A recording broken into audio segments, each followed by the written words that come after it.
আসসালামু আলাইকুম রহমতুল্লাহ। প্রিয় ভাইরা, আশা করি সবাই ভালো আছেন।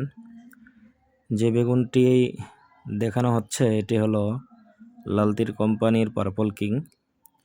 আমাদের অনেকের ভ্রান্ত ধারণা রয়েছে যে পার্পল কিংয়ের রেজাল্ট ভালো হয় না বর্তমান সেরকম। আসলে বিষয়টা আদৌ এমন না।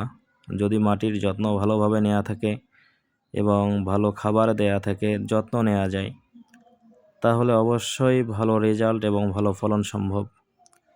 আমাদের এখানে যেই গাছগুলো আছে এমন কোনো গাছ নাই, এমন কোনো ডগা নাই যেখানে আপনার একই সাথে 3টা 2টা 4টা এরকম পর্যন্ত বেগুন ধরে নেই। এই যে যেটা দেখতেছেন এখানে আপনার 5টা বেগুন আছে একসাথে।